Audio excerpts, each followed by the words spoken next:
यो हो बहसको साथमा कामना सेवा विकास बैंक, प्रगतिको आधार कामना सेवासँगको कारोबार। शक्ति मिनरल्सको उत्पादन नेपाली किसानका लागि वरदान। शक्ति मिनरल्स प्रणाली विशेष औद्योगिक क्षेत्र भैरहवा।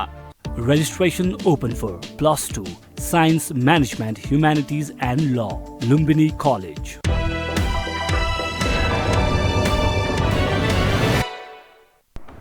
नमस्कार, यो बसमा म यहाँहरूलाई हार्दिक स्वागत गर्दछु। जीवराम भण्डारी। आज यहाँहरू सामुन्ने उपस्थित हुनुहुन्छ गोकुल बास्कोटा। उहाँ नेकपा एमालेका नेता हुनुहुन्छ, प्रतिनिधि सभा सदस्य काभ्रे 2बाट निर्वाचित। उहाँसँग आज म समसामयिक विषयलाई केन्द्रमा राखेर विश्लेषणात्मक र सूचनामूलक ढङ्गले पेश गराउने प्रयत्न गर्नेछु। नेकपा एमालेको आगामी राजनीतिक यात्रा, वाम विभाजन, देउबा नेतृत्वको 5 दलीय गठबन्धनको सरकार र आगामी विभिन्न चुनौतीहरू, समसामयिक विषय, एमसिसीका कुरा छन्, कतिपय बाह्य तागतसँगको नेपालको सम्बन्धको कुरा छ। यी यावत विषय पनि उठान गर्ने जमर्को गर्नेछु। सर्वप्रथम म उहाँलाई स्वागत गर्छु। स्वागत छ यहाँलाई। धन्यवाद। अब म सिधै कहाँबाट प्रवेश गर्न चाहेँ भने नेपाली समाजले कम्युनिस्टहरूलाई एउटा स्थान प्रदान गरे। झन्नै 2/3 बहुमत निकटको अवस्थामा तपाईँहरू प्रवेश गर्नुभयो, पार्टी विभाजित भयो। यो स्थितिमा प्रवेश गर्यो हुँदा नेपाल कम्युनिस्ट पार्टी नेकपा मात्रै विभाजित भएन, नेकपा एमाले पनि विभाजित भयो। अब मेरो ठाउँबाट भन्दा विभाजित भयो। अब तपाईँहरू एउटा नयाँ अभ्यासको कसरतमा देखा पर्नुभयो। जस्तो नेकपा एमाले पहिलोपटक विधान महाधिवेशनको कुरा गरिरहेको छ। त्यो पनि सरेको सरै छ। अब असोज 15 देखि 17 सम्म भनेर सारियो। यो केही न केही त समस्या पार्टीभित्र अर्को ढङ्गको पनि सिर्जना हुन लागे जस्तो अर्थ लाग्छ। यो नयाँ अभ्यास तपाईँहरू के गर्न खोज्नु भयो? 3-4 कुरा आइहाल्यो जीवरामजी। अब यो विभाजन माओवादीसितको एमालेसँगको विभाजन मेरो विचारमा नहुनु पर्थ्यो, भयो। विभाजन हुने आधार पर्याप्त थिए, किनभने 2-3टा विषय टुङ्गो लागेको थिएन। नीतिको प्रश्न, नेतृत्वको प्रश्न, नीति र नेतृत्वको प्रश्न, सँगसँगै अब पार्टीको मार्गदर्शक सिद्धान्तको प्रश्न।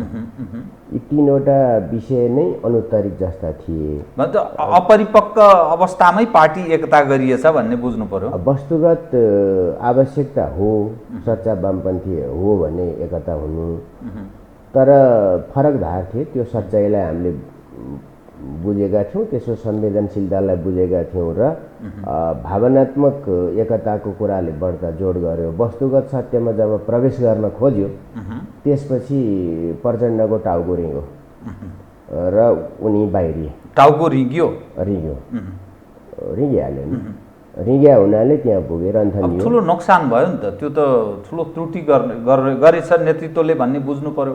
किन नोक्सान भयो भने एकातर्फ माओवादीसँग तपाईँहरूको अलग पथ तय भयो, नेकपा एमाले पनि यहाँ आइपुग्दा टुक्रियो अनि अप्ठ्यारो भएन? यस्तो भयो। त्यसमा म धेरै जान चाहन्न, मैले चुरो कुरो नै बताएँ जस्तो लाग्छ। किनभने जब भावनात्मक वामपन्थी एक हुन् भन्ने नेपाली जनताकै चाहना हो। त्यो भावनात्मक इमोसनलाई क्यास गर्यो। तर त्यसमा अडिनका निम्ति चाहिने आधारभूत तत्त्वहरू, नीति, विचार, सिद्धान्त, दर्शनको प्रश्नमा नेपाली समाजलाई बुझ्ने, विश्लेषण गर्ने ती कुराहरू थिए, ती बाँकी थिए। तिनलाई चाहिँ क्रमशः तातोमा गर्दा समस्या हुन्छ। यसले समय, टाइम लिएर गऱ्यो भने अलि राम्रो होला भन्ने हिसाबले अलि बिस्तारै भयो। एक न एक दिन त्यहाँ प्रवेश गर्नु पर्थ्यो। प्रवेश गरेको दिनबाट समस्या पैदा भइहाल्यो। त्यसलाई त्यही रूपमा मात्रै बुझौँ। जहाँसम्म एमालेको कुरा छ, अब एमाले फुटेको होइन, चोइटिएको हो। वस्तुगत तथ्यहरूले के बतायो भने उहाँहरूको 20% पनि पुग्या होइन। त्यो त जाली तमसुक बनाएर निर्वाचन आयोगले अपराध गरेर जस्तो के भने अध्यादेश नै नआइकन निर्वाचन आयोगले नियमावली संशोधन कसरी गर्यो? त्यो निर्वाचन आयोगले जवाफदेही त लिनुपर्ने हुन्छ। त्यो सत्ताको गोटी बनेको मात्रै देखियो। आफू आफ्ना दायित्वहरूबाट उचुकेको छ। विधेयक अध्यादेश नआइकन अध्यादेश लाई मिल्ने गरी अध्यादेशले परिकल्पना गरेका कुराहरूलाई पुरा गर्ने गरी कसरी रातारात चाहिँ नियमावली संशोधन गर्यो निर्वाचन आयोगले, यो विवादमा फस्या छ। अनि त्यो एउटा कुरा भयो। त संवैधानिक अङ्गहरू आफ्नो त्यो जिम्मेवारी पुरा गर्न सक्षम भन्ने एउटा हिसाब त्यो त अदालत पनि देखियो। अदालतले पनि विकिपेडिया सारेको हो। गलत नजिरहरू, गलत दृष्टान्तहरू दुनियाँभरका, चाहे पाकिस्तानको कुरा गर्नुहोस्, चाहे जापानको कुरा गर्नुहोस्, चाहे डेनमार्कको कुरा गर्नुहोस्, चाहे बेलायतको कुरा गर्नुहोस्, यतिसम्म कि भारतको कुनै एउटा राज्यसभाको कुरालाई समेत लिएर आएर नेसनल पोलिटिक्समा जोड्या छ। त्यहाँको चाहिँ विधानसभाको कुरा त्यस्तो राज्यका यी अङ्ग प्रत्यङ्गहरू यो किन यस्तो बन्यो, किन यस्तो बनाइयो, परिवर्तनको सम्भाग तपाईँहरू नै रहनुभयो, कहाँनिर समस्या आयो? सक्न दिनुहोस्, अलिकति विशृङ्खलित होला जस्तो देखियो। त्यसैले चाहिँ त्यस हिसाबले पार्टी जहाँसम्म छ त्यो जबरजस्ती चोइटाइयो। केही मान्छेहरूलाई बस्न मन थिएन, उनीहरू जान सक्थे। अब उनीहरूलाई सरकारमा टाँस्नै पर्ने बाध्यता थियो जो यस खेलमा सामेल थिए, किनभने उनीहरूको बहुमत चाहिएको थियो। अनि विद्रोह होइन, त्यो अपराध मात्रै हो, धोका मात्रै हो। माधव नेपालको कुनै विद्रोह होइन। विद्रोह चाहिँ सिद्धान्तका निम्ति हुन्छ, नयाँ उद्देश्यका निम्ति हुन्छ, मुलुकलाई दिशा दिनका निम्ति हुन्छ, नयाँ उचाइमा पुग्नका निम्ति हुन्छ, वा आधारभूत रूपमा सैद्धान्तिक वैचारिक कुराहरूमा मतभेद भयो भने मात्रै विद्रोह हुन्छ। त्यो विद्रोह थियो भने उहाँले 22 जनाको जागिर जोगाउन यो 20% को हरकत गर्नु पर्थेन। उहाँहरूलाई नै त्यो प्रश्नको अहिले जवाफ दिन सक्नु भएको छैन नि। केपी ओलीले एउटा अध्यादेश कुनै पार्टीमा विवाद नभएको बेलामा, कलह नभएको बेलामा, राजनीतिक स्वतन्त्रता हो, किन एकदम चाहिँ बिरालो थुन्या जस्तो गर्नु? दुईटा मध्ये एकतिर 40% पुर्यायो भने, केन्द्रीय समिति र संसदीय दलमा पुर्यायो भने पार्टीहरू टुट्न पनि सक्छन् भनेर एउटा अध्यादेश जारी गरेको। त्यो यो राजनीतिक दल सम्बन्धी अध्यादेशलाई यसलाई निरन्तरताको पक्षमा हुनुहुन्न तपाईहरू? एकछिन त्यसको नियत हुन्छ, उद्देश्य हुन्छ। जस्तो हामीले लिएर आउँदाखेरि के लिएर आएको थियौँ भने कुनै दलमा विवाद थियो र थिएन नि, त्यसमा एउटा राजनीतिक उद्देश्य मात्रै थियो। कुनै पनि राजनीतिक पार्टीभित्र उकुस मुकुसित कोही पनि मान्छे नबस्न सक्छ। आखिरी उहाँहरूलाई फुट्नु नै रहेछ त त्यही अध्यादेशको विरोध नगरे भए हुन्थ्यो नि त। 40-40 थियो, त्यो थ्रेसहोल्ड त हटाएको थिएन। तर उहाँहरूले त ल्याउनु भयो किन भन्दाखेरि एमाले फुटाउनकै लागि निश्चित उद्देश्यका साथ आयो। केपी ओलीले लिएर आउँदा कुनै निश्चित उद्देश्य थिएन, राजनीतिक स्वतन्त्रताको अधिकारको प्रयोगको विषय मात्रै थियो। किनभने दलीय व्यवस्थामा दलहरूभित्र बेला बेलामा त्यस प्रकारका विवादहरू उत्पन्न हुन्छन् जहाँ उनीहरू मिल्नै सक्दैनन्। कानुनले बाँधिएर राख्नुभन्दा कुनै एउटा ठाउँमा गयो भने जाओस् भन्ने खालको कुरा हो। र माधव नेपालले कुनै नयाँ शक्ति आर्जन गरेर नयाँ जगमा टेकेर यो 20% पुर्याएको होइन, फ्रेस इलेक्सनबाट 20% लिएर आएको होइन, छुट्टै पार्टी गठन गरेर। उहाँले त एमालेको कार्यकर्ताहरूको समर्थक शुभेच्छुकहरूको देशभित्र रहेका, देश बाहिर रहेका ती सबैको रगत पसिनामा को मूल्यमा स्थापित भएको पहाडमा खोस्रिनु भएको हो, दुला पार्नु भएको हो। त्यहाँ पहाड खोस्रिन उहाँले कोसिस गर्नुभयो। उहाँको हालत पुनर्मुसीको भवन नै हुन्छ है, किनभने त्यहाँभन्दा अर्को केही हुनेवाला छैन। त्यस हिसाबले उहाँको विद्रोह होइन। विद्रोह थियो भने त यो 20 जना 22 जना मान्छेले पार्टी छोडेर अनि छुट्टै पार्टी दर्ता गरेर जान्थे नि, त्यो तागत र हिम्मत भयो त होइन। त्यो के हो त भन्दाखेरि जम्मा जम्मी कुण्ठा र सत्ता प्राप्तिको कुरा। केपी ओलीको विरोध उहाँहरूको उद्देश्य हो। त्यहाँ मार्क्सवाद, लेनिनवाद, जनताको बहुदलीय जनवाद वा प्रचण्ड पथ ऐसा तैसा पार्टी एकताका अधुरा कामहरूलाई सैद्धान्तिक वैचारिक दार्शनिक र साङ्गठनिक प्रक्रिया र पद्धतिबाट पार्टी 3टा कुरा त हो, विचार, सिद्धान्त, दर्शन, सङ्गठन। त्यसभित्रबाट समाधान गर्न खोज्नु भएन नि। गठजोडदेखि गठजोडसम्म, गठबन्धनदेखि गठबन्धनसम्म, गुटदेखि गुटसम्म। त्यसैले उहाँले यो जे जलप लगाए पनि खासमा के हो भन्दाखेरि चाहिँ एमालेको काँचुली फेर्या हो। तर एमाले तपाईले र भनेको कुरा तपाईँ अब पोलिटिकल यसमा पार्टी दोस्रो- लिडर हो कि तपाईले दोस्रो- भनेको कुरा मैले विमति जनाउन, तर अब समस्या कहाँ प्रवेश गर्यो भने अब तपाईँको दोस्रो चुनावको सन्निकट जस्तो अवस्थामा देश छ। स्थानीय अब तहको चुनावदेखि लिएर केन्द्र तहसम्मको 5 दलीय गठबन्धन काङ्ग्रेस, एकीकृत समाजवादी, नेकपा एकीकृत समाजवादी, प्रचण्डजीको पार्टी अनि जसपा र हुँदा मोहन वैद्यको राष्ट्रिय जनमोर्चा 5 गठबन्धन मिलेर आगामी चुनावी तालमेलमा जाने, त्यो अलि लामो समयसम्म चलाउने। त्यसो गर्दा त तपाईँको पार्टी अर्थात् ओलीजीले नेतृत्व गरेको पक्ष त गुवा पर्ने भने एक्लै कुवा पर्दैन, कर्नर पर्दैन। अब को गुवा पर्छ, कसो सिङ फुक्लिन्छ त्यो नेपाली जनतालाई थाहा छ। तर सबै मिल्ने भयो नि त, काङ्ग्रेस लगायत सबै खाले मिल्न पाइन्छ नि त, त्यो ओपन मिल्न पाइन्छ क्या। खालि मित्रताको नाममा पछाडिबाट छुरा धस्नु चाहिँ अपराध हो।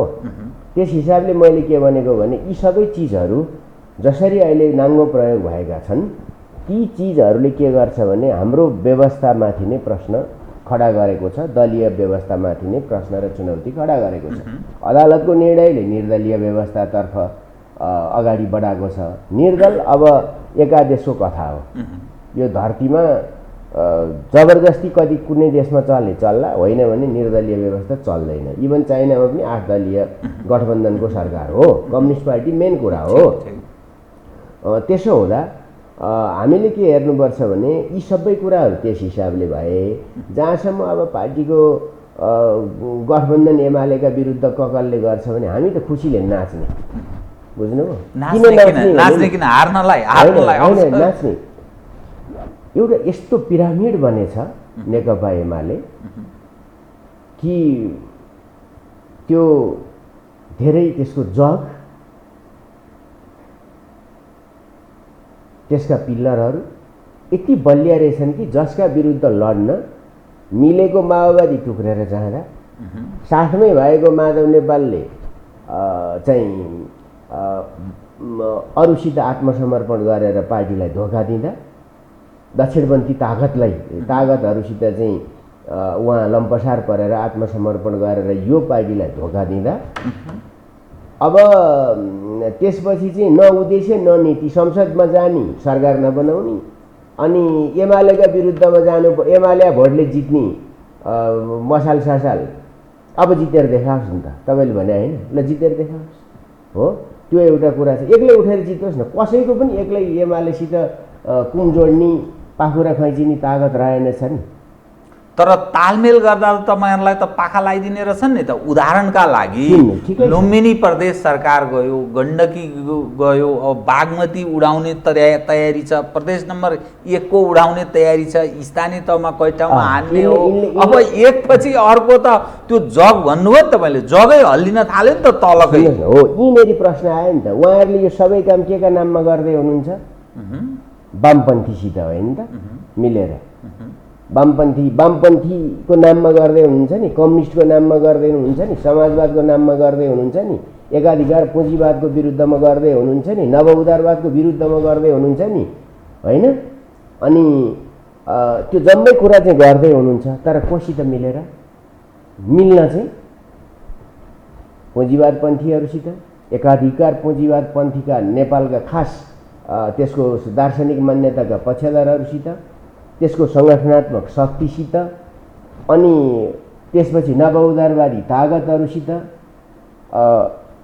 वामपन्थीका नाममा वामपन्थी जनमत चाहिँ भड्काउने र प्रकारान्तरले दक्षिणपन्थीहरूको सेवा गर्ने, चम्बर बोकेर चम्बर हल्लाउँदै सेवा गर्ने ठाउँमा उहाँहरू पुगेर एमालेका विरुद्ध धारेहात लगाएर लाग्नुहुन्छ भने त्यो खुसीको कुरा हो। त्यसकारण हामी नाच्ने भनेको।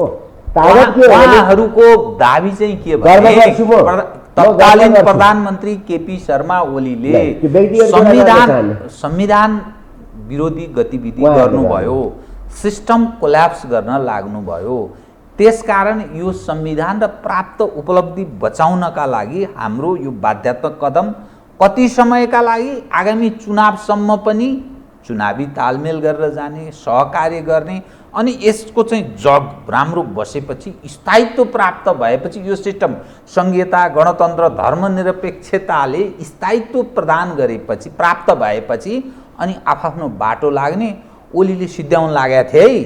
बाह्य हस्तक्षेप पनि भयो, आन्तरिक हिसाबले पनि संविधानमाथि प्रहार गरे, त्यसकारण हामी यसरी जान बाध्य भयौँ, यो दाबी उहाँहरूको। म कमसेकम मेरो कुरा पुष्टि गर्न दिनुहोस् कि अहिले माधवजीले जे काम गर्नुभयो नि, उहाँको समर्थनमा कति मान्छे निस्के त? उहाँले के प्रलोभन दिनुभयो त? त्यो त म भन्न चाहन्न, तर जजले कसैले स्कुटी पाए, कसैले फ्ल्याट पाए, कसैले के पाए, अनि कम्युनिस्ट आन्दोलनको मूल्य पद्धतिको जग चाहिँ यही रहेछ त। त्यसो भए त्यो 22 जना लैजाने पनि यो त भएको छ। म व्यक्तिको नाम किटान गर्न चाहन्न, मलाई सूचना छ होइन, हर्स ट्रेनिङ लेना देना हो त्यस्तो भयो। अनि स्थायित्व उहाँहरूले बिगारे हो नि। हाम्रो देशको निर्वाचन प्रणालीले कुनै एक दलको बहुमत स्थापित हुन दिन निकै कठिन छ। यो कुनै न कुनै दिन यो निर्वाचन प्रणालीमा परिमार्जन गर्न जरुरी नै छ, अर्थात् संविधानमै परिमार्जन। संविधान त अदालतले नै संशोधन गर्यो। तपाईँले ओलीजीले सब बिगार्नुभयो भन्नुभयो नि, संविधानमा हुँदै नभएको परमादेश सरकार संसारमा कहाँ छ? एउटै देशको उदाहरण देखाइदिनु पर्यो हजुर। एउटै देशको नेपालका संविधानविदहरूलाई, श्रीमान 5हरूलाई प्रश्न भयो नि त। अनि उहाँहरूले लिएर आएको व्याख्या विश्लेषणको त अहिले धारावाहिक चिजहरू आइरहेको छ नि। के चिजले यो स्थितिमा प्रवेश गर्यो भन्ने तपाईहरु ठान्नुहुन्छ? यो जम्मा जम्मी के हो भन्दाखेरि रियाक्सनरी फोर्सहरूको एकगठ भएको कुरा हो एमालेका विरुद्ध। त्यसैले मैले भनेको एमालेको त्यो पिरामिड यो सोली होइन, यो पिरामिड हो है। एमाले एउटा चाहिँ तल एउटा घर मलाई देखाइदिनुहोस् जहाँ एमाले नहोस् यो देशमा, एउटा बस्ती मलाई देखाइदिनुहोस्, एउटा टोल नहोस्, एक्लै भए पनि एमालेको त्यो झन्डा उचालेर मान्छे बसेको छ। यो यति यसको 70-72 वर्षको इतिहास छ देशका निम्ति, डेमोक्रेसीका निम्ति, सामाजिक न्यायका निम्ति, मुलुकको चाहिँ स्वाधीनताको निम्ति, हाम्रा सामाजिक मूल्य पद्धतिहरूको विकास प्रयोग र त्यसको समतामूलक समाजको निम्ति, कुनै विभेदका सबै प्रकारका विभेदका विरुद्ध यस हिसाबले त छ नि। त्यसैले यो एउटा त कस्तो हो भन्दाखेरि यो आफैमा एउटा तागत हो। यसका विरुद्ध जम्मै मिल्छन् भने अब कस्तो हुन्छ भन्दाखेरि कहिलेकाहीँ यसो हेर्छु कि त्यो घेर्छन् नि, थोरै कमजोरहरूले घेर्ने त हो नि बलियोलाई। त्यसैले एमाले यसमा गर्व गर्नुपर्छ। म गर्व गर्छु, नेकपा एमालेका सदस्यहरू गर्व गर्छन् कि दुनियाँभरका तागत लाग्दा पनि यो सगरमाथाको पहाड चाहिँ हल्लिँदो रहेनछ। तर हामी सामना गर्छौँ। तपाईँले भन्नुभयो नि चुनावमा हामी सामना गर्छौँ। र एउटा साधारण प्रश्न म तपाईँलाई प्रति प्रश्न पनि गर्न चाहन्छु वा उहाँहरूका सामु एउटा चुनौती पेश गर्न चाहन्छु। के बताउनु त? त्यो के हो भन्दाखेरि निकै बलियो छु, निकै पपुलर छु, निकै शक्तिशाली छु, निकै राम्रो छु, मै हुँ तागत भनेर उहाँहरूले केपी ओलीमाथि जसरी प्रहार गरेर अलग हुनुभएको छ, एक ठाउँमा मात्रै छुट्टै उठेर, सिङ्गल उठेर, एक्लै उठेर है, तालमेल बिना एकै ठाउँमा मात्रै उहाँहरूले जिताउनुहोस् न। त्यो पो स्वतन्त्र अस्तित्व हुन्छ कुनै पार्टीको है, त्यो पो हैसियत हुन्छ जनताले स्वीकारेको। खिचडी जस्तो बनाएर गएपछि मुलुकलाई के स्थायित्व र स्थिरता दिने? तपाईँले भन्नुभयो नि अहिले नै सरकारको कार्यक्रम के, नीति के? एमसीसीको बारेमा यत्रो लफडा चलिरह्यो, त्यसबारे सरकार केही बोलेन। प्रमुख प्रतिपक्ष चाहिँ के भन्छ त एमसीसी बारे? झाडीमा सरकार बोलेन, म त्यसमा जान्न, म अगाडिकै कुरामा जान्छु, पछि नै जाउँला। झाडीमा फस्या पारासिङ्गा भएको छ अहिलेको सरकार। यता पनि जान सक्दैन, उता पनि जान सक्दैन है। उसकै सिङले उसलाई अप्ठ्यारो बनाइरहेछ। देउबा एमसीसी पास गर्ने, बाँकी चाहिँ अल्मलिनी, प्रचण्डको चुक्ली कुटनीति, प्रचण्डको चुक्ले कुटनीतिले ध्वस्त भएको त हो नि धेरै चिज, त्यो त देखिन्छ। किनभने त्यसको विषयमा म बनाउला। त्यस कारणले उहाँहरूलाई एउटा चुनौती के भयो भन्दाखेरि एक्लै उठेर देखाउनुहोस्, त्यो स्वतन्त्र हैसियत हो।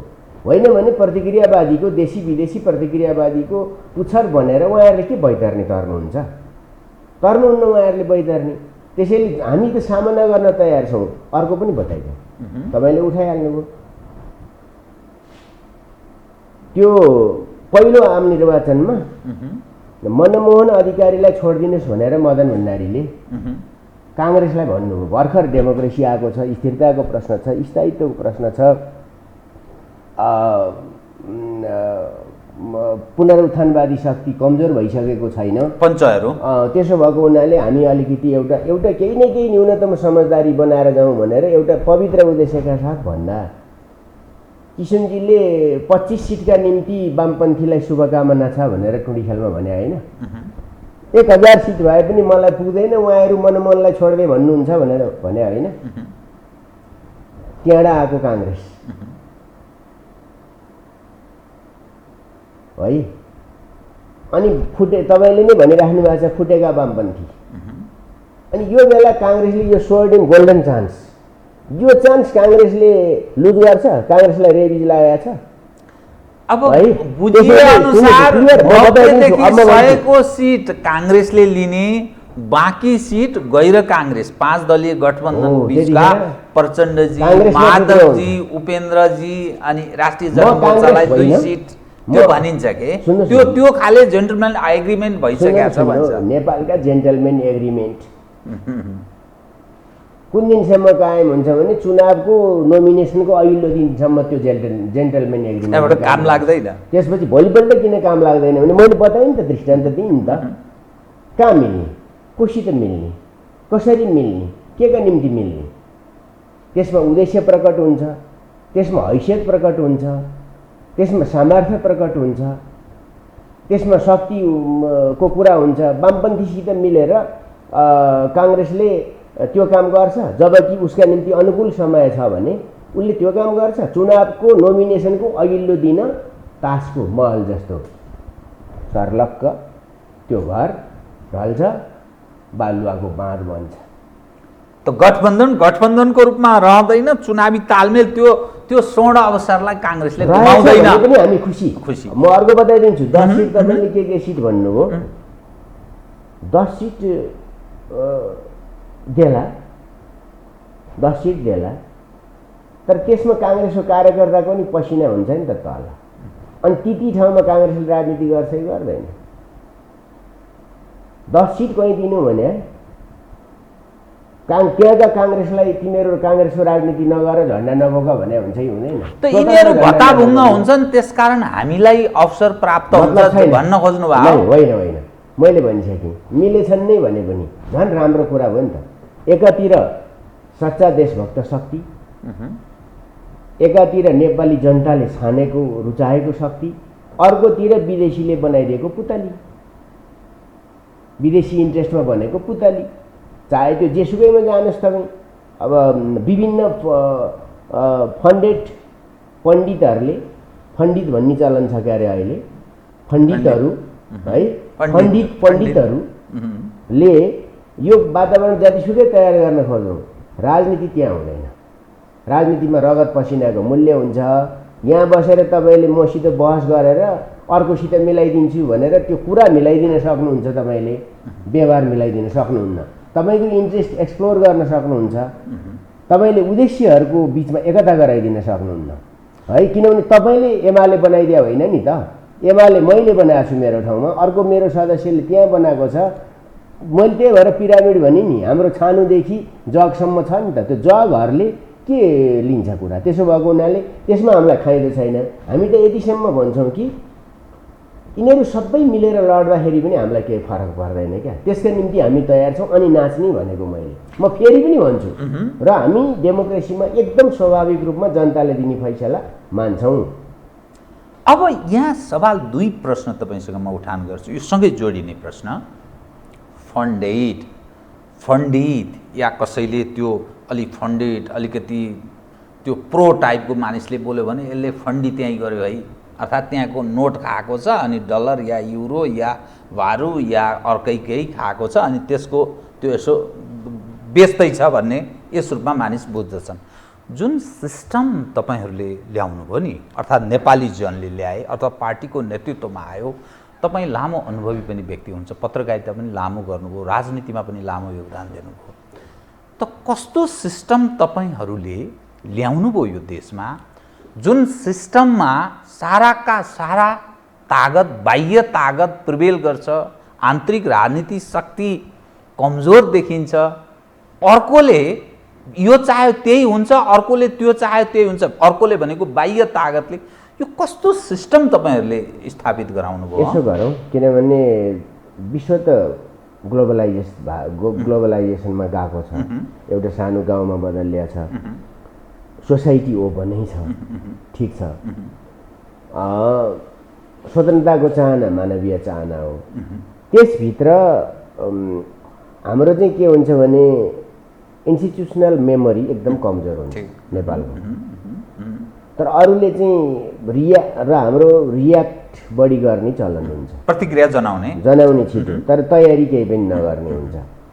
हामी कस्तो बिन्दुमा पुग्यौँ भन्नुहुन्छ भने गणतन्त्र आउनुको मतलब पृथ्वीनारायण शाहको शालिग भत्काउनु हो भन्ने ठाउँमा पुग्यौँ।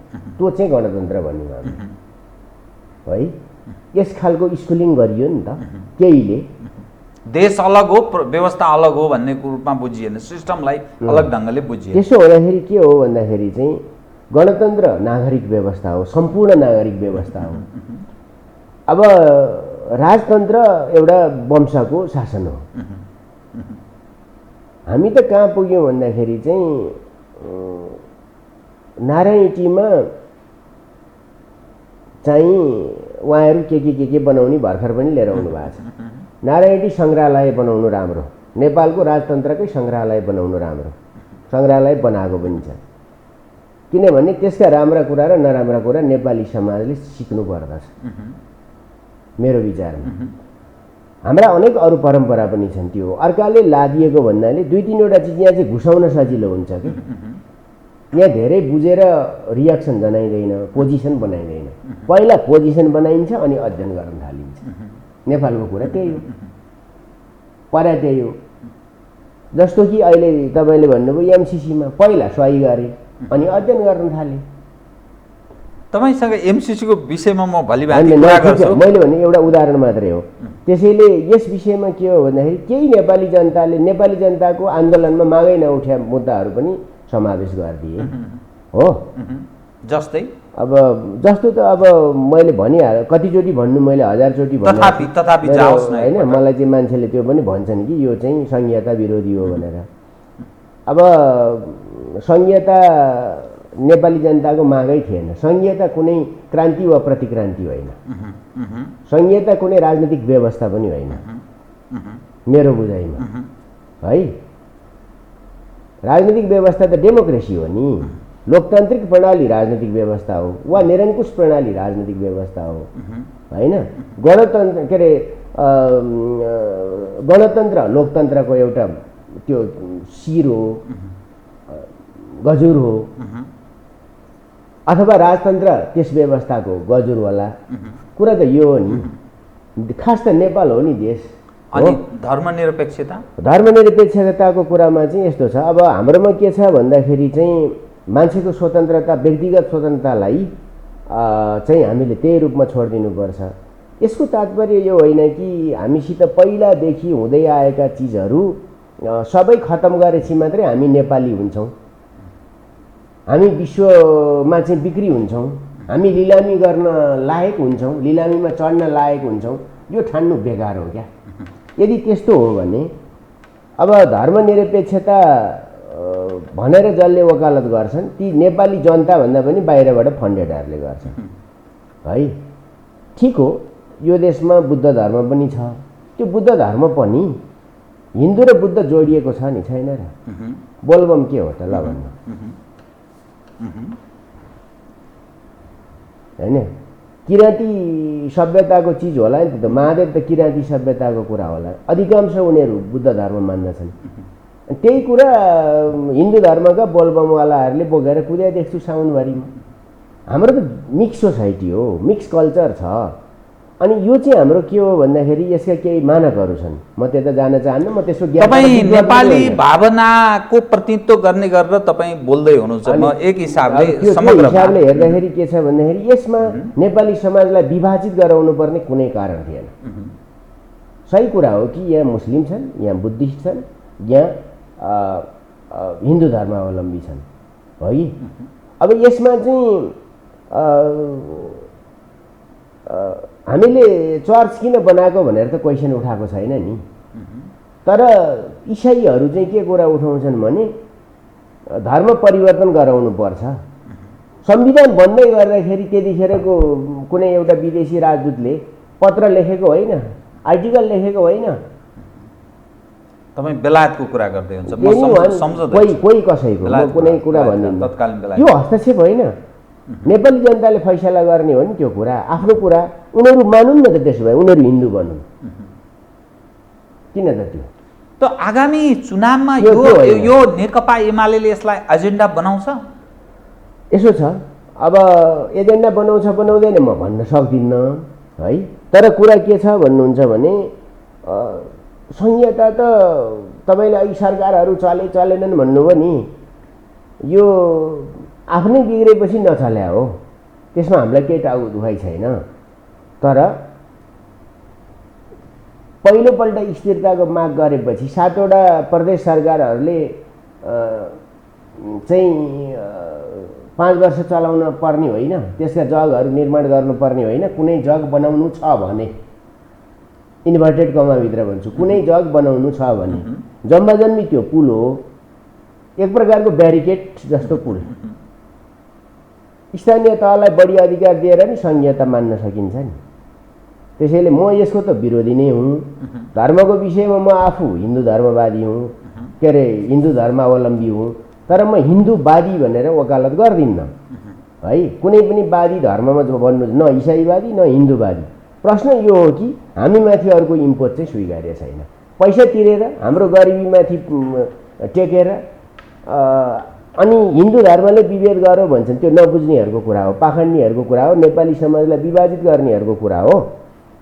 त्यसैले मैले यो कुरा त्यति नै मात्रै बताउँछु तपाईँलाई कि हामी कसरी जोडिएका छौँ धर्ममा, समाजमा, परिवारमा, बस्तीमा, व्यवहारमा, भूगोलमा। यी चिजहरू, यी भावधाराहरू यिनले कसरी व्यावहारिक रूप लिँदै आए भन्ने कुराको केही पनि मतलब छैन है।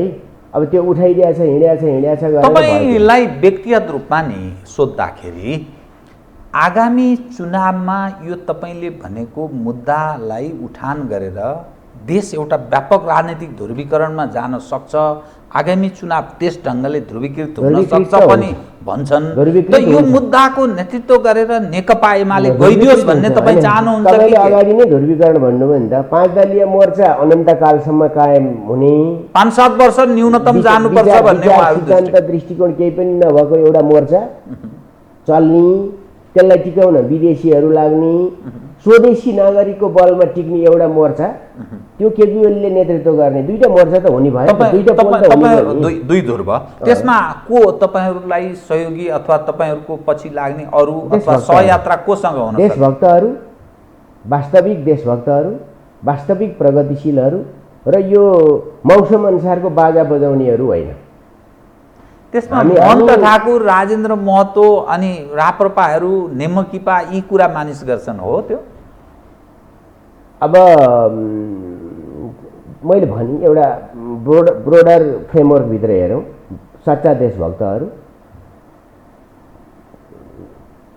कोही पनि प्रो नेपालीहरू विचारमा, व्यवहारमा, दृष्टिकोणमा प्रो नेपालीहरूको एउटा मोर्चाको नेतृत्व त मोर्चा भन्दा पनि एमालेको केपी ओलीको मूल नेतृत्वमा यो त अगाडि बढी नै सक्यो नि। तपाईँले नै भनेअनुसार बढिसक्यो, अहिले पनि त त्यही चलिरहेको त छ नि। तपाईँलाई म अलिकति इतिहास सम्झाउँछु अनि वर्तमानमा जान्छु। तपाईँले हिजोको दिनमा ओली नेतृत्व, ओलीलाई प्राप्त जुन बहुमत छ त्यसमा गौरव गर्नु। इतिहासमा बिपी कोइरालालाई 15 सालमा भएको थियो, 46 को परिवर्तन पश्चात काङ्ग्रेसलाई सामान्य बहुमत प्राप्त भएको थियो। तर अब बिपी को एक खालको राजनीतिक स्थिति, 17 सालको राजनीति अर्को परिवर्तन, 46 को राजनीतिक परिवर्तनपछि काङ्ग्रेसमा प्रकट भएको क्रमशः 36 र 74 को अवस्था र काङ्ग्रेसको स्वाहा, त्यो स्वाहा भएको स्थिति अहिले तपाईहरू जुन ठाउँमा उभिनु भएको छ हो, नेपाली जनले विकल्प खोजे, पञ्च हेरियो, काङ्ग्रेस हेरियो, कम्युनिस्टको पनि त एकलौटी सरकार हेरौँ न भन्ने जुन खालको दृष्टिकोण राखे, सायद नेपाली जनले न्याय गरे। अब यो टिक्न सकेन, परीक्षण पनि भयो। अहिले पनि प्रकारान्तरले शेरबहादुरको नेतृत्वमा भए पनि यो कम्युनिस्टकै हो कि कसको सरकार हो भन्ने जस्तो त छ। तर मानिस यो सबै हेर्दाखेरि अब यो कम्युनिस्टहरूबाट पनि पार नलाग्ने रहेनछ है, यी चाहिँ सबै एउटै खालका रहेछन् भन्ने अब परीक्षण भयो नि त। अब आगामी दिनमा कुन त्यस्तो आकर्षण छ र तपाईहरूलाई मत प्राप्त हुन्छ, भोलिका दिनमा हामी गौरवपूर्ण उपस्थिति दर्शाउँछौँ भन्ने आधार बताउनु त। एउटा छ के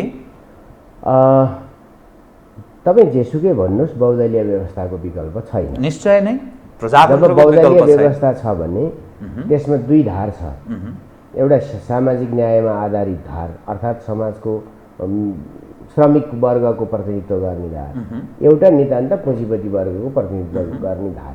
यो संसारभरि चाहिँ नेपालको मात्रै कुरा होइन। अब त्यसो भइसकेपछि कुनै न कुनै पार्टी त यहाँ रहने भयो नि त। त्यो पार्टीहरू रहँदाखेरि चाहिँ त्यसभित्र आन्दोलनको विरासत खोज्छ। काङ्ग्रेसलाई किन भोट हाल्नु पर्यो त? प्रेमसिंह धामी के अरे जयसिंह धामीबारे नबोल्या हुनाले काङ्ग्रेसलाई किन भोट हाल्नु पर्यो त? केपी ओलीले अगाडि बढाएका 1400वटा विकासका परियोजनाहरू खारेज गरेको हुनाले काङ्ग्रेसलाई किन भोट हाल्नु पर्यो त?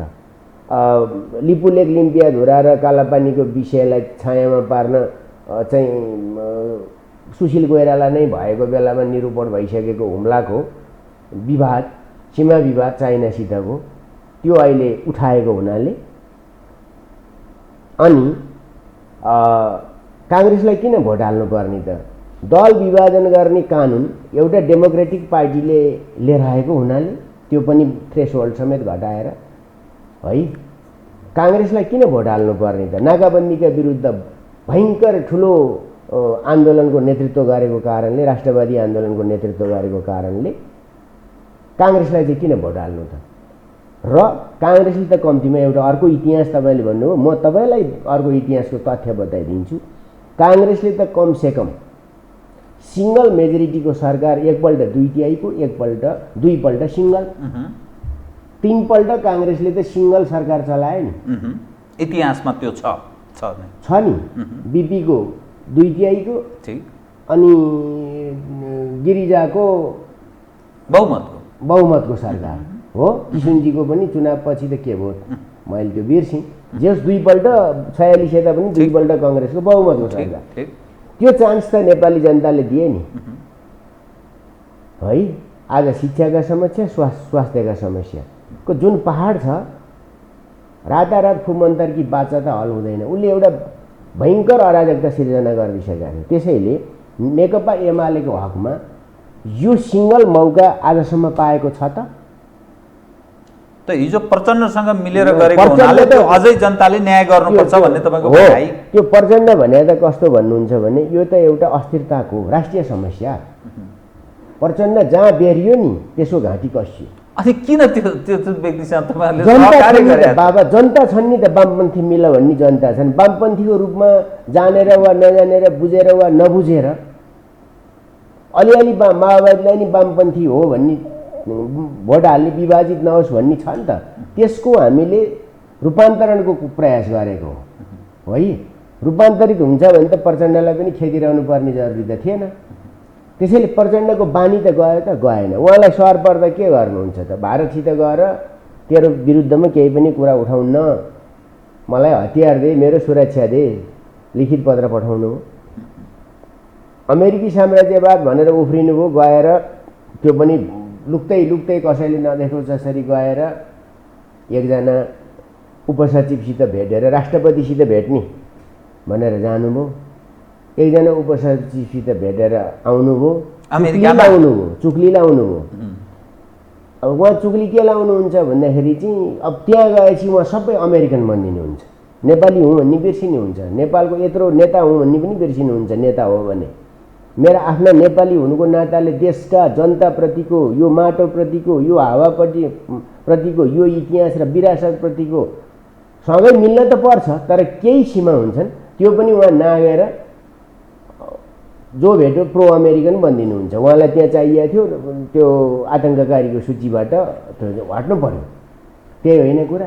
चाइनिजलाई भेट्नुहुन्छ, अरू सबैलाई प्रो अमेरिकन प्रो इन्डियन भनिदिनुहुन्छ, आफू मात्रै प्रो चाइनिज भन्नुहुन्छ।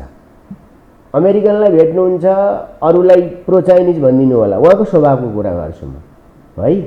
यो एमसिसीमा पनि उहाँले त्यही गरे हो कि, यो एमसिसीमा पनि उहाँले त्यही गरे हो। हेर्नुहोस्, कुनै दिन यो तथ्य बाहिर आउला, ल ल ल ल ल केपी ओलीले बढाइसक्यो। चाइनिजलाई भेट्दा जसलाई भेट्नुभयो उहाँले, व्यापारी भेटे पनि डिप्लोमेट भेटे पनि खतम, बर्बाद बनायो केपी ओलीले। सकाए सिध्यायो, बर्बाद भइसक्यो, प्रतिक्रान्ति हुन आँटिसक्यो कि एमसिसी चीनलाई घेर्नका निम्ति अमेरिकी परियोजनालाई उसले खर्लक्कै बोक्यो। उहाँ के भन्नुहुन्न, त्यो सम्झौता गराउने सरकारको नेता मै थिएँ, उहाँकै परराष्ट्र मन्त्री कृष्णबहादुर महरा हुनुहुन्थ्यो होइन, सत्तारूढ दलको प्रमुख नेता प्रचण्ड आफू हुनुहुन्थ्यो, शेरबहादुर देउबा उहाँको कोएलिसन पार्टनर हुनुहुन्थ्यो र प्रधानमन्त्री हुनुहुन्थ्यो। यो उहाँले बिर्सिनुहुन्छ अनि इन्डियातिर कुद्नुहुन्छ। ल केपी ओली प्रो चाइनिज हो, अनि फेरि इन्डियापट्टि पुग्नुहुन्छ, के अरे चाइनापट्टि पुग्नुहुन्छ, प्रो इन्डियन भयो केपी ओली। गोयलसित भेटो, यो उहाँको त यो चुक्ली डिप्लोमेसी हो नि त। यो खालको कुरा गर्ने नेताहरू रहेसम्म त समस्या त हुन्छ। र हाम्रो व्यवस्थाले हाम्रो निर्वाचन प्रणालीमा सुधार चाहिँ जरुरी छ। तपाईँले धेरै कुरा भने गरे हुनाले मैले यो बताउँछु कि म त्यसको पक्षमा छु।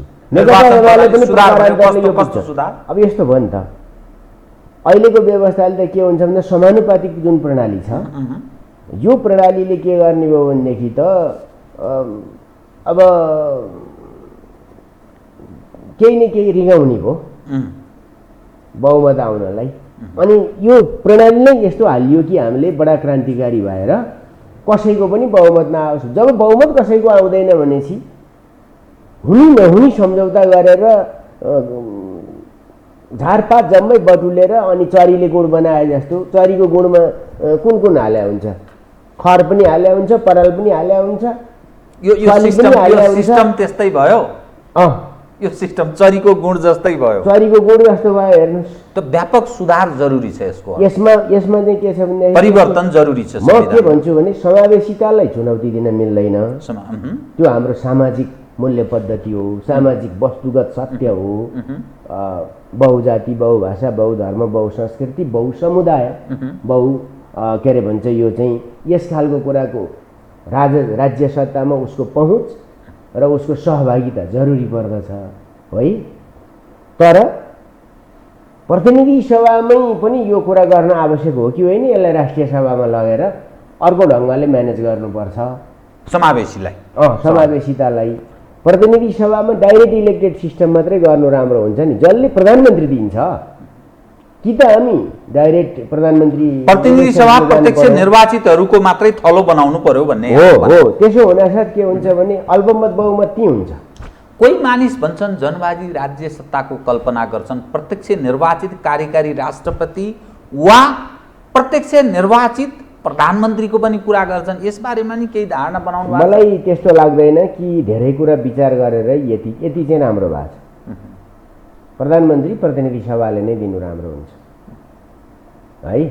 प्रत्यक्ष निर्वाचित कार्यकारी राष्ट्रपति त्यो आवश्यक छैन, त्यो आवश्यक छैन, त्यो आवश्यक छैन। जाँदैन पनि एमाले सुधार गर्नुपर्ने त्यहाँ हो, खारेज हुनुपर्ने प्रदेश हो है। सुधार गर्नुपर्ने त्यो यसलाई चाहिँ जब हामी राष्ट्रिय सभा भन्छौँ भने त्यसमा राष्ट्रिय विविधता झल्किनु पर्यो, प्रतिनिधित्व झल्किनु पर्यो। तपाईले अघि दुई महत्त्वपूर्ण विषय उठान गर्नुभयो। यो परियोजनाहरू सबै खारेज गरिदियो एक यो सरकारले, अथवा देउबाको सरकारले भन्नुहोस् या जनार्दनजी शर्माजी अर्थमन्त्री हुनुभएको छ उहाँले सबै खारेज गरिदिनु भयो। त्यो भनेर उहाँलाई भोट दिने कि भोलि, या कालापानी लिपुलेक लिम्पियाधुराको मुद्दालाई छायामा पार्ने उद्देश्यसहित हुम्लाको मामखा जुन त्यो सीमा सम्बन्धी छानबिन समिति जो बनायो त्यसलाई चाहिँ अलिक कमजोर बनाउनलाई त्यो बना भन्नु यो अलिक स्पष्ट गरिदिनुहोस् त के भन्नु हो किन मैले अहिले त्यही भएर भने हाम्रो चाहिँ संस्थागत इतिहासको सम्झना गर्ने चलन कम छ भनेको कारण थियो। देशको प्रश्न कुनै ख्यालठट्टाको विषय भन्दैन। अब 2014 मा चाहिँ हल भयो भनेर नेपालले सुशील कोइरालाजीकै सरकारले मानेको छ। नेपाल चीन बीचको सीमाको समस्या हुम्लाको हो है। अनि अब विज्ञहरूले त्यो फेरि चीनले चाहिँ मिच्या भएदेखि पनि चाहिँ त्यो चाहिँ मौन बस्नुपर्छ, आँखा चिम्लिनुपर्छ, किनभने ऊ चाहिँ सुपर पावर हो। अबको 10-12 वर्षपछि त विश्वको सबैभन्दा शक्तिशाली अर्थतन्त्र हो, अमेरिकाभन्दा दोब्बर ठुलो अर्थतन्त्र हुन्छ भनेर त्यस कारणले उसको चाहिँ कुरा चाहिँ जे गरे पनि सुन्देऊ भाइ भन्नेमा होइन। त्यस खालको लघुतावासी र आत्मसमर्पणवादी राष्ट्रवादको वकालत हामी गर्दैनौँ। तथापि यो किन यो मुद्दा उठाउनुको पछाडिको कारण के भन्न खोज्नु? डाइभर्ट, इस्यु डाइभर्ट, किनभने अन्तको कुरा उठाइदिएपछि हामीले त्यो गऱ्यौँ नि भन्न पाइयो। त्यो गरे हुन्छ। जब विषय उठायो सरकारले निरूपण गर्नु पर्यो नि त, होइन? त्यस हिसाबले चाहिँ त्यो छ। जनार्दन शर्माजीले के लिएर आउनुभयो भन्दा पनि गठबन्धनले के लिएर आयो, त्यसले सबैभन्दा खतरनाक कुरा के लिएर आयो भने स्रोत देखाउन नपर्ने गरी लगानी गर्न पाइन्छ भनेर लिएर आयो। स्रोत बिनाको लगानी यो के गर्न के भन्न खोजेको बताउनु? यो के कुन के प्रयोजनका लागि हो? यो माफियाकरण, यही हो माफियाकरण। माफियाहरूले विभिन्न ठाउँमा कमाएको लगानी गर्न चाहनेको स्रोत खोजिने छैन भन्ने छ त्यो बकाइदा छ है। भनेपछि यो त कालो धन, कालो धन, खासमा कालो धन, कालो धन ब्ल्याक मनीलाई व्हाइट मनी बनाउने गरेर गरोस्। मान्छे मारेर लिएर आओस्, बैंक लुटिया पैसा कसैको बाँकी थियो भने त्यो लिएर आओस्, विदेशमा थियो भने त्यो लिएर आओस्, स्वदेशमा थियो भने त्यो लिएर आओस्, पोका बनाएर राखेको थियो भने त्यो लिएर आओस्, तर सम्पत्तिको स्रोत देखाउनु परेन। अब हाइड्रो पावर पनि चाहिँ मैले के अरे एक 10 अर्बको हाइड्रो पावर सुरु गरेँ भनेर घोषणा गरेको पैसा कहाँ आयो त भन्दाखेरि पैसा जहाँसुकैबाट आओस्, तर उसले गर्न सक्ने हो। यो त लिएर आएको छ हजुर। त हामी नेपाल पक्ष भएर हस्ताक्षर गरेको सम्पत्ति शुद्धिकरण यो सम्बन्धी आयोग, अब सुन्नुहोस् न, यो सम्पत्ति शुद्धिकरण सम्बन्धी यो सबै विभाग चाहिँ के अब खै के हुन्छ म जान्दिनँ। नेपाली समाजले क्रान्ति खोजे होइन, अवगमन खोजे होइन, केपी ओली सरकारले जताततै भ्रष्टाचार गर्यो भने होइन, नीतिगत भ्रष्टाचार गर्यो भने होइन। अनि यो चाहिँ के हो? यो के हो? सबै मुलुक ठग्नेहरू अथवा स्वदेश विदेशमा बैंक लुट्नेको पैसा पनि जम्मा थियो भने अब लगाएर लगानी गर्न सक्ने भयो नि त। यो के लक्षित हो यो बताउनुहोस् त तपाईको?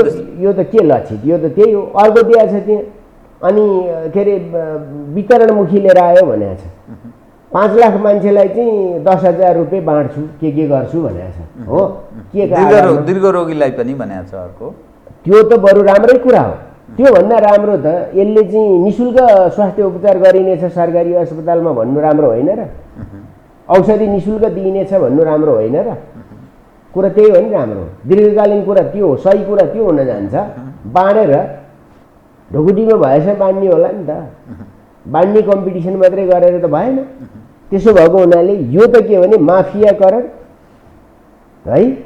र त्यसबाट आर्जन भएको पैसा, बैंक लुटेको पैसा, स्वदेश विदेशमा, स्वदेशमा त छँदै छैन, विदेशमा भएका पैसा कसरी लिएर आउँछन्? अब लिएर आएर त्यो त लागु हुने भयो। भनेपछि यस्तो त काला बजारीहरूको जगजगी हुन्छ भन्ने तपाईँको आशा है? कुरा त त्यही हो नि।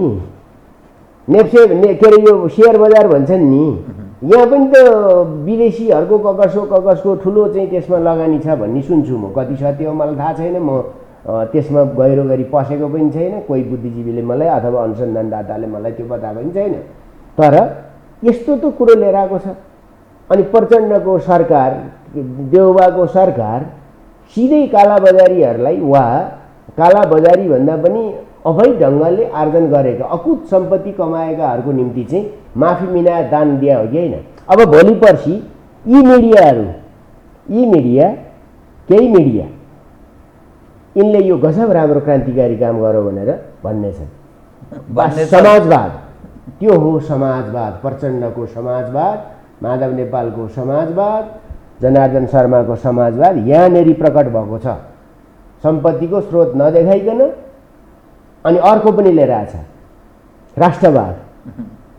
अब रेलवे बनाउन नपर्ने, सरकारले नबनाउने भयो है, लगानीकर्ता खोज्ने भयो। सुन्नुहोस्, अनि त्यो पनि निजी रूपमा बनाउन पाउने, इन्जिनियरिङ गर्न पाउने, बनाउन पाउनु पर्ने, ठेक्कामा लाउन पाउने इपिसिएफ मोडेलबाट जाने भन्यो। राम्रै पनि होला कहीँ ठाउँमा, तर एकातिर लगानी के अरे स्रोत देखाउन नपर्ने, अर्कातिर यो गर्नुपर्ने, अनि जलविद्युत आयोजना बनाउन नपर्ने, सरकारले सडक बनाउन नपर्ने, रेलवे बनाउन नपर्ने भनेपछि अनि सरकार को प्रति उत्तरदायी भयो? देशी विदेशी 50% लगानी के भनेको छ क्यारे। अनि यो चाहिँ कसलाई सुम्पिन खोजे देश? राष्ट्रवाद। दायित्व हुँदैन सरकारको। त्यसो भएपछि प्रतिस्थापन विधेयक आयो, बजेट नयाँ लिएर आयो, केही मतलब छैन गरेको, त्यसमा हाम्रो विरोध होइन।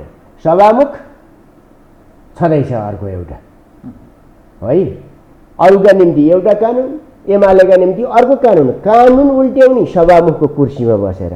यस प्रकारको अराजकता जुन देखिँदैछ नि, एमालेले बढ्ता अराजकता देखायो भन्छन् नि त। त्यही जनार्दन शर्माको देखिहाल्या छ त, उनले के गरेका थिए सुरेन्द्र पाण्डेको अर्थमन्त्रीको, अनि हामीले त्यसो त गरेका छैन। अब के गर्ने? संसद यसै गरी चलिरहन्छ त। सभामुखजीको यो जुन व्यवहार छ, उहाँले 3टा मानक त बनाइसक्नुभयो। सरिता गिरीलाई एउटा, लेखराज भट्ट, टोपबहादुर रायमाझीहरूलाई अर्को, एमालेलाई अर्को है। यही कुरा माओवादी पार्टीमा भयो भने के गर्नुहुन्छ? अब उहाँहरूले त फिर्ता पनि लिइसक्नुहुन्छ 20%, त त्यो उहाँहरूकै निम्ति घाँटीमा झुन्डिया तरबार हो। फेरि हेर्नुहोस्, किन खाल्डो खनेची पर्ने उहाँहरू नै हो, त्यो नपर्ने भन्ने कुरा त भएन। जसपा र माधव नेपालजीकै पार्टी विभाजनमा जान सक्ने खतरा उहाँहरू। माधव नेपालको त जान मिल्दैन होला। माधव नेपालको पार्टी वैध नै होइन। केन्द्रीय सदस्य पनि 41 जना चाहिने हो, 39 जनाको छ है। सांसद पनि पुग्दैन, केही पनि पुग्दैन। माधव नेपालको त जम्मा जम्मी देशभरिमा 9.74 रहेछ। त कसरी त्यो भइराने पार्टी कसरी एकीकृत समाजवादी कसरी भएको? त्यो चाहिँ नयाँ पार्टी फुट्न फेरि मिल्दैन गएर, कानुनी व्यवस्था त्यस्तो छ गए। अनि त्यसो भइसकेपछि उहाँको त पार्टी नै रहँदैन, रहन आवश्यकै छैन। त्यो राजनीतिक कारणले नि रहन सक्दैन है। उहाँ जब छोड्ने, मदन भण्डारी त्याग्ने, माधव नेपाललाई चाहिए त त्यो रहेछ नि त। उहाँलाई जलन थियो आजदेखि होइन, म त्यता जान चाहन्न, पुरानो कुरा पनि। उहाँले मलाई नै बोलाएर भन्नुभएको थियो मदन भण्डारीको गीत गाउने भनेर। त्यसपछि माधव नेपालसित मैले ब्रेकअप गराएँ, काम रहन्छ यो मान्छे भनेर। उस समयको कुरा हो है। अनि उहाँले उदाहरणै दिनुभएको थियो, हिमाल टाढाबाट नजिकबाट कुरूप मदन भण्डारी बिहोर्याछस्, मदन भण्डारीको गीत गाउने, प्रशंसा गाउने, म पार्टीको नेता भनेर। त्यो विचारको अहिले पनि काङ्ग्रेसीले बिपीको कुरा गर्छन् त। अनि मदन भण्डारीको गीत गाउन नसक्ने माक्सो गीत किन गएको त? मैले सोधेको थिएँ, तपाईँको हजुरबाउ हो कि, काका हो कि, मावलीपट्टिको हो कि, ससुरालीपट्टिको हो कि, नेपाली हो कि विदेशी हो, किन झ्याममा मार्क्सको दारी बोकेर हिँड्नु पर्यो त? मदन भण्डारी त मान्न सक्दैनौ भने कुरा त यही हो होइन। त्यसैले यो कुरा म जान चाहन्न व्यक्तिगत रूपमा। प्रश्न के हो भने माधव नेपालको पार्टी राजनीतिक, वैचारिक, साङ्गठनिक कुनै कारणले चल्दैन, त्यो प्रचण्डमा गएर विलय हुने हो। यो फाइनल छ। यो कुरा कहिले गर्ने भन्ने मात्रै हो। माओवादीले नि जोखा नहेर्छ, लिँदा फाइदा, बढी सिट दिनु पर्यो भने के गर्ने, कम दिनु पर्यो भने के गर्ने। व्यापारी नै हो प्रचण्ड होइन, त्यो त हुन्छ। त्यसो भइसकेपछि प्रश्न के रह्यो भन्नुहुन्छ भने, जहाँसम्म संसदको कुरा गर्नुभएको छ, हामीले कुनै अराजकता गरेका छैनौँ। सभामुखको अराजकता, सभामुखले कानुन मिचेको, सभामुखको मर्यादा भुलेको, कहिलेसम्म चल्न सक्छ त? ल हामी त एमाले, दमन्ना ढुङ्गाना एमाले हो। दमन्ना ढुङ्गानाले किन टिप्पणी गरेको त? यो सदाका लागि यही गतिविधि रहिरहन्छ, यही कायम रहन्छ एमालेको। यो सभामुख त भयङ्कर पक्षपाती भए, उनी त्यो कुर्सीमा बस्न लागेकै छैनन्। अब त उनी रहेसम्म तपाईँहरू यसै गरिरहनुहुन्छ। यो त उनले त्यो उनको गल्ती नछोड्ने उनको गल्ती सच्याउनै पर्छ। गल्ती सच्याउने भने के गर्ने? उनी सच्याउने मलाई थाल्न दिनु न जीवराम, तपाईको मात्रै सुन्नु सच्याउने भने के भन्नु त? सुन्नुहोस्, सभामुखले गर्न पाउने के? सभामुखलाई न्यायिक अधिकार दिएको छ त्यहाँ छ। एमाले गरेर निर्णय उल्ट्याउने सभामुखको कि कानुनमा व्यवस्था हुनु पर्यो सभामुखले उल्ट्याउन सक्नेछ। अनि अध्ययन गर्ने सभामुखको केही गर्नु परेन भनेर फैसला गर्ने उनी न्यायाधीश हुन्। अनि यो सभामुखको मर्यादामा रहे। प्रश्न व्यक्ति अग्नि सापकोटामाथि होइन। अग्नि सापकोटा पनि हामी जस्तै एकजना निर्वाचित भएको सांसद हुनुभयो है, हामीले बनायौँ, सबैले बनायौँ, मान्यौँ। तर उहाँको भूमिका के हो, उहाँले के गर्नुपर्ने हो, अनि त्यो कुरा उहाँले पार्टी नै पछि फरक गरेपछि पक्षपाती सभामुख त हुनै सक्दैन संसदमा। ऊ त संसदको मेन लिडर हो। त अग्नि सापकोटाजी सभामुख रहेसम्म तपाईँहरू यही रूपमै पेश भइरहने हो? अग्नि सापकोटा नामको कुरा म गर्दिनँ, अग्नि सापकोटाको कामको कुरा, सभामुखको कुर्सीबाट गरिएको कामको कुरा। उहाँले तीनटा पार्टीलाई तीनटा व्यवहार देखाएपछि उहाँ पक्षपाती हो कि होइन? उहाँ पूर्वाग्रही हो कि होइन? के गर्ने त? उहाँ सभामुख नभएर प्रचण्डको कार्यकर्ता हो कि होइन? उहाँ जनयुद्धकालीन कथित जनयुद्धकालीन गुरिल्लाको रूपमा रूपान्तरित हुनुभयो, अर्को पार्टीलाई सिद्ध्याउन मतियार बन्नुभयो, एमाले सक्ने मतियार बन्नुभयो। अनि यस्तो मान्छेले त्यो निष्पक्षतामाथि हामी प्रश्न गर्न सक्छौँ? त अब गर्ने के त? सम्मान गर्न सक्छौँ? गर्नु भएन, अब गर्ने के भनेर मान्न सक्छौँ? के गर्ने? त्यसैको जवाब त मागिरहेको नि हामीले। अहिले सभामुखको जवाब चाहियो भनेका छौँ त हामीले। पहिलो दिन हाम्रो सचेतकले बोल्दै सभामुखको जवाब चाहियो यसमा।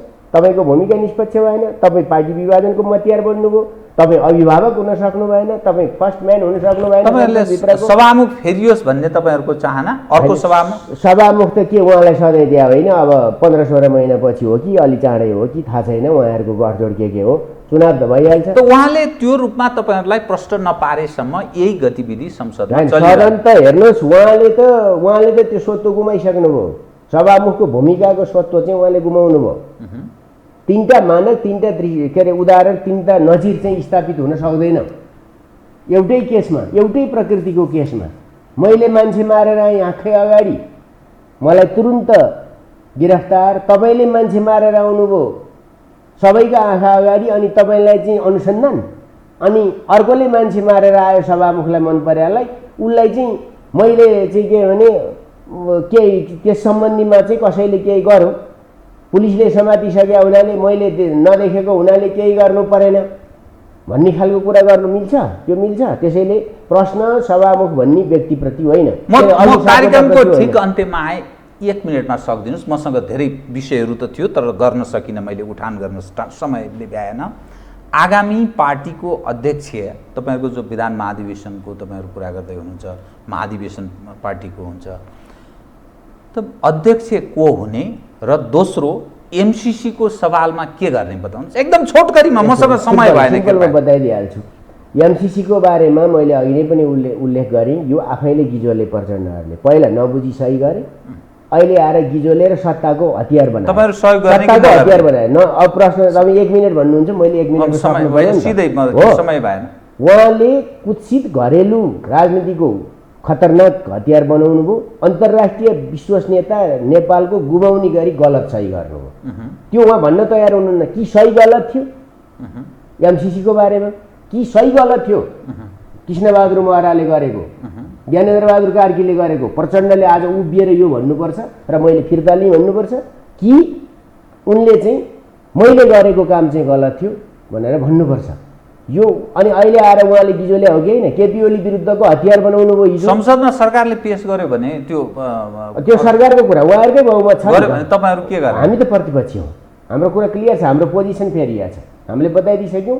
सत्ता पक्षको काम हो त्यो, अब प्रचण्डको काम हो। त्यो पास गर्नका लागि तपाईहरुले भूमिका निभाउनुहुन्न, एमसीसी पास गराउन भूमिका निभाउनुहुन्न। त्यसमा केही कुराहरूको बारेमा हाम्रो पार्टीको रिजर्भेसन छ, त्यसको संशोधन हुनुपर्छ है।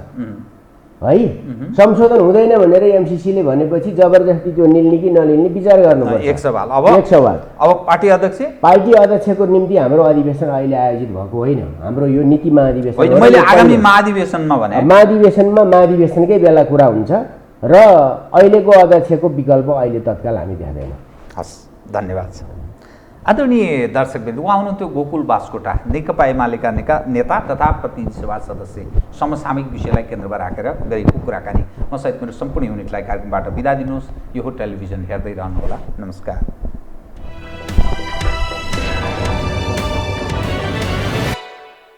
यो यो हो बहसको साथमा कामना सेवा विकास बैंक, प्रगतिको आधार कामना सेवासँगको कारोबार। शक्ति मिनरल्सको उत्पादन नेपाली किसानका लागि वरदान। शक्ति मिनरल्स प्राली विशेष औद्योगिक क्षेत्र Bhairahawa. Registration open for +2 Science Management, Humanities and Law, Lumbini College.